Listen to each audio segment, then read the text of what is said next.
চারজন ফেরেশতা পর্যন্ত আয়েশা সাহায্য করতে চাইছে যে ইব্রাহিম আপনি বললে আমরা আগুনের কুণ্ডলী থেকে আপনাকে হেফাজত করব। ইব্রাহিম আলাইহিস সালাম বলছে তোমরা সরো, যার জন্য আমি আগুনে পড়তে যাচ্ছি সেই মহান আল্লাহ রব্বুল আলামিন আমাকে দেখতেছেন। হাসবি আল্লাহ, আমার আল্লাহই আমার জন্য যথেষ্ট।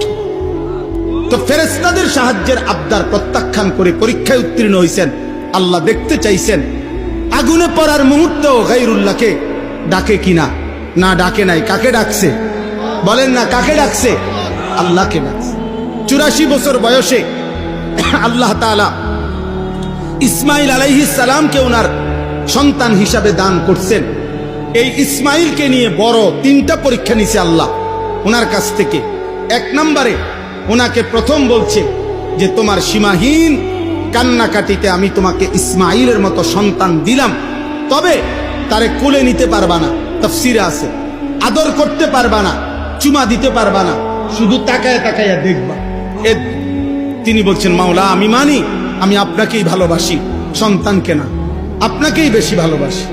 কয়দিন পরে আল্লাহ বলছে ইব্রাহিম ছেলেটাকে এতদিন তো দেখতে দিছি, এখন আর দেখতেও দেব না। চোখের আড়ালে তার মা হাজেরা এবং ইসমাইলকে দূরে দিয়ে আসো, চোখের আড়াল করে দাও। ইব্রাহিম আলাইহিস সালাম বললেন আল্লাহ আমি এটাও মানি, আমি আপনাকেই বেশি ভালোবাসি, দিলাম চোখের আড়াল করে। তো আল্লাহর ঘর কাবার কাছে রেখে আসছে। কিছুদিন পরে আল্লাহ তাআলা বলছেন ইব্রাহিম প্রথমত আদর করতে দেই নাই, তারপরে চোখের সামনে রাখি নাই, এবার আমি তোমার চূড়ান্ত পরীক্ষা নিতে চাই, সেটা হলো সন্তানটাকে জবাই করে আমারটা আমারে দিয়ে দাও। এবার আর চোখেও দেখবা না, চোখের আড়ালেও রাখবো না, জবাই করে দাও।